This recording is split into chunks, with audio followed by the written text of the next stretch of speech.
Hello ladies and gentlemen, and welcome back to my channel for another Hot Toys figure review. Now today we're going to be taking a look at the Hot Toys Iron Man MK50 from Avengers Infinity War. Now I've been super excited to take a look at this figure since we did the showcase video over on Mint and Sealbox Media, and if you haven't already, go ahead and check that out. The link is down in the description below, and if you do want to pick up the MK50 for yourself, the link for the Toy Wizard from Toys Wonderland HK is down there as well, so definitely hit up Toys Wonderland HK if you want to pick up your very own MK50. Now, as I said, I've been super excited to get a look at this MK50 since it stepped onto the screen in Avengers Infinity War. It was an absolutely amazing moment where Tony Stark stepped onto the street and the suit materialized from nothing, and from that moment I've been absolutely captivated. This suit is really, really stunning, and I cannot wait to get the figure out here. So what we're going to do now is get all of the MK50's accessories out here and take a look at everything he comes with. Now the MK50 doesn't come with a hell of a lot of stuff, but what he does come with was pretty much all seen on film, except for this one piece here. And don't worry, there will be that accessory pack coming very, very soon with the other accessories for the MK50, and I cannot wait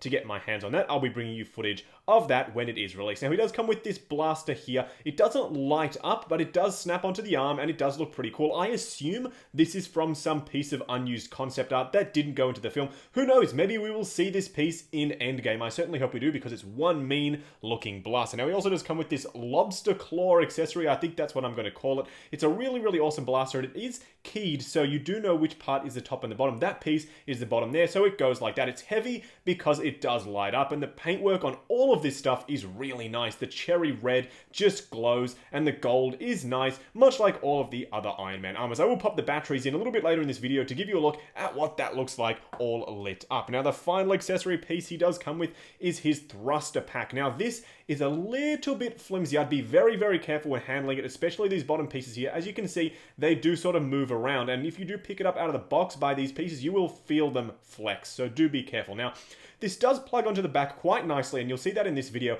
However, it does sort of not peg in all the way, so it did fall out on me, but luckily it didn't break. Now, it doesn't light up or anything. I wish these pieces did have some sort of a light up effect, but it still looks really cool nonetheless. A nice piece to have. Now, he does come with a Tony Stark head sculpt, and there was a little bit of a complaint in the community around this head sculpt because, of course, it is the same as the MK46 and the MK47 head sculpt, except it's a little bit more sort of lighter on the hair. But as you can see, and you will get a much closer comparison in the comparison video, you can see that the skin tone is a little bit lighter on this one here, and the hair is definitely lighter, although the head sculpts are absolutely the same. So definitely a little bit frustrating, but you know, you get what you get, and we are getting a brand new head sculpt with the Endgame MK85. Now this piece here, you might be wondering what it is. It's a rubberized piece, and it does slot onto the neck when you pop the head sculpt on there, so it completes the look for the Tony Stark head sculpt, so there's not just one huge cavity down the front, and that's good to have.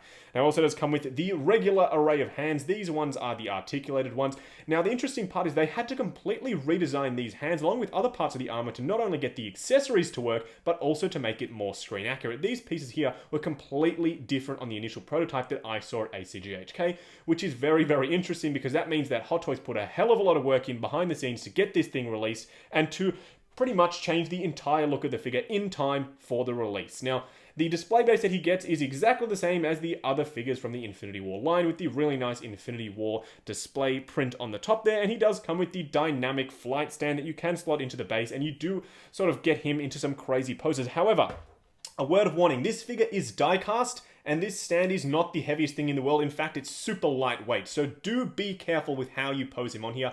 I am not going to be using the dynamic display pole, because this figure may potentially topple over. So do be careful if you are using the display pole included with this base. And here we have the MK50 himself. Doesn't this thing just look glorious? The quality of the finish on this piece alone sets it apart from some of the other Iron Man figures on your shelf, especially if you mainly collect the plastic figures. This is a stunning figure to look at. Now, there were a lot of things, as I just said in the accessory segment, that were changed from the initial prototype, but that doesn't mean it's bad or in any way worse than the initial prototype. This figure is absolutely gorgeous. They nailed pretty much every aspect of this figure, and when we zoom in, you'll also notice that there is no gap pretty much between the torso and the arms, and the way that they did it is absolutely awesome, with the shoulder pads being able to pretty much cover up the entire area. You can already see it here, but what we're going to do now is zoom in a little bit closer and get a look at the details on the suit. Now, getting a closer look at the armor, you can see what I mean by the fact that there is no real gap between the shoulder pads and the arms, and I really love that about this suit of armor, because from some of those initial videos, it did seem like there was a big noticeable gap, but even from the back, you can see it cleans up really, really nicely. It's super flush. There's no gapping at all, and I absolutely love that about this figure. They have nailed that look. It looks so seamless. It looks just like the nanotech from the film. Now, I did notice one thing on my particular figure. Do be careful when you are moving the head around, because you can easily slip the mask forward and it sits over the lip there on the front. So do be careful, because that's a little bit unsightly with it sort of sitting forward like that. It has a bit of an overbite look, so just be careful when you are posing the figure around. Now, as I did say in the initial unboxing video, the quality of the paintwork is gorgeous. They've done a really, really good job nailing the glossy red look from the film, and the gold looks equally as nice. Now, there was one complaint that people did have, and it's the fact that there was all this battle damage and scuffing all over the figure. Now, there's something called the Uncanny Valley, and sit down for a second, because this is going to be a bit of a history lesson, or a bit of a lesson. Now, the Uncanny Valley is basically, if something looks too pristine and too new, it doesn't look real. So even on film, you'll notice little imperfections on the suit, and that's why they have copied that onto the figure, because they wanted this to be as perfectly captured from the film as they could, and that meant capturing some of the little imperfections. And if it was all clean, it wouldn't look like any of the other Iron Man figures that they've released. So they did add a little bit of the wear and tear, and I don't think it detracts from the figure at all. I think it looks really, really good. I don't think it's anything to complain about. In fact, it makes it look even more sort of battle-worn and battle-ready, like it was on Titan going up against Thanos. Now, I don't go through the articulation in my videos, but I did want to quickly point out the fact that the arms can pop out, so you do see that it breaks up that look, and some of the other videos were showing it like this. However, it doesn't really hinder anything in terms of the articulation, having it being able to pop out, much like some of the other armors that you've seen, but you can see the difference between the two sides. This is when it's popped, this is with it popped out, this is with it sitting flush to the armor. Now, there is one really, really neat piece of engineering on the actual arm here. It's the fact that when you bend the actual elbow, the bicep panel moves out of the way, so you can get a deeper bend, and I absolutely love that about this figure. That is something that they didn't have to do. They could have had it limited to a 90-degree bend, but they wanted to have the optimal range of motion, so they went the extra mile and engineered that bicep movement in there. Taking a look at the lower half on the Mark 50, as you can see, it looks really, really good. Very, very sleek. Now, there is one thing that a lot of people were, or not a lot of people, but some people were complaining about, and it's this gap here. Obviously, in the film, it was all perfectly seamless, and you didn't see any gaps like this. It was all one leg piece. It just couldn't be done in figure form, unfortunately, but it was still able to be captured pretty nicely, in my opinion, and it does definitely look like the Mark 50 at a glance. I know if you do compare it to a movie still, it's not going to be perfect, but it still looks really, really good. And the same thing with the back of the legs. Now, unfortunately, there's no sort of opening pieces or anything here, because it's not a terribly mechanical suit of armor. It was all nanotech, obviously, so you didn't see any of those sort of inner mechanical pieces, but it's still good to know that they did do their best to pretty much re-engineer the entire thing to get it as close as screen accurate as possible, even though they weren't able to get rid of these gaps on the thighs here. Now, as I said, I don't go through articulation, and I won't mention it again because I know a lot of people get annoyed by that, but these panels I didn't think moved, but they definitely do move out of the way, so you can get the leg up without actually bumping into these pieces here. I know that's a complaint for a lot of the other armors, and I'm glad that it's not an issue on the Mark 50. Moving around to the back of the armor, I quickly want to show you how to snap on the wing attachment accessory. And as you can see, this piece didn't sit entirely flat, and you'll notice that with this piece as well. It doesn't really sit entirely flat, and it feels like it wants to jump out, which is a little bit frustrating,